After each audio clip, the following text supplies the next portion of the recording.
Salam saudaraku yang terkasih dalam Tuhan Yesus Kristus. Kembali lagi kita berjumpa dalam program Renungan Harian terbitan Suluh Injil edisi 12 April 2025. Firman Tuhan yang akan menuntun kita hari ini terambil dari kitab Yohanes pasal ke-19 ayat 25 sampai 27. Demikian nas firman Tuhan. Berkatalah ia kepada ibunya, "Ibu, inilah anakmu," dan kepada muridnya, "Inilah ibumu." Tema renungan kita hari ini berjudul Perkataan Ketiga di Salib. Perkataan Yesus yang ketiga di atas kayu salib menyatakan ia sungguh peduli kepada ibunya. Kita sudah sering membaca kalimat Yesus yang menyatakan ia sangat mengasihi murid-muridnya, walaupun mereka tidak memiliki hubungan darah dengan Yesus. Maka, apalagi dengan ibunya. Ia pasti sangat mengasihi Maria, ibunya, dan Yesus perlu mengekspresikan kasihnya kepada ibunya secara langsung.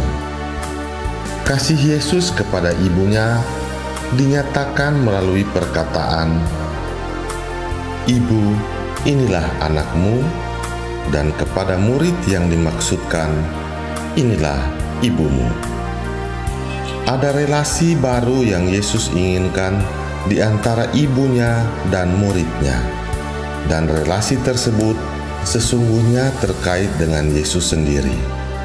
Yesus menyediakan bagi ibunya seseorang yang akan mengambil tanggung jawab sebagai anak kepada sang ibu.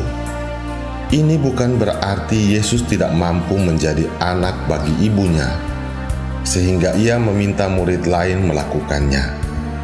Dalam keadaannya yang paling lemah dan tidak berdaya di atas salib, Yesus masih memberikan tugas kepada muridnya dan memberikan jaminan kepada ibunya. Maka tentu ia juga berkuasa memenuhi kebutuhan mereka dalam relasi baru itu. Dalam tradisi iman Kristen, di dalam persekutuan orang percaya sebagai tubuh Kristus, kita menjadi saudara satu bagi yang lain.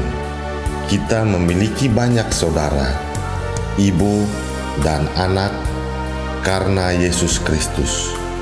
Sekecil apapun keluarga kita, namun di dalam gereja ada begitu banyak orang yang menjadi bagian keluarga kita. Perkataan ketiga yang Yesus ucapkan di salib merupakan pemberian berharga bagi kita sebagai gerejanya, yang disimbolkan dalam relasi ibu dan anak antara Maria dan Yohanes. Perkataan ini memberikan tugas kepada gereja untuk membangun relasi persaudaraan di antara semua anggotanya. Jangan ada seorang pun yang merasa bukan saudara, apalagi musuh satu kepada yang lain, melainkan penerimaan dan keterbukaan hati satu kepada yang lain sebagai saudara, sebagai anak, sebagai ibu, dan sebagai bapa. Dengan begitu, kita menerima anugerah Kristus yang diberikan dari atas salib. Salib adalah tanda kutukan di mata dunia, namun salib Kristus adalah tanda anugerah berlimpah. Darinya mengalir hidup baru dan relasi baru. Amin. Demikian firman Tuhan dan renungan kita hari ini. Terima kasih. Tuhan Yesus memberkati.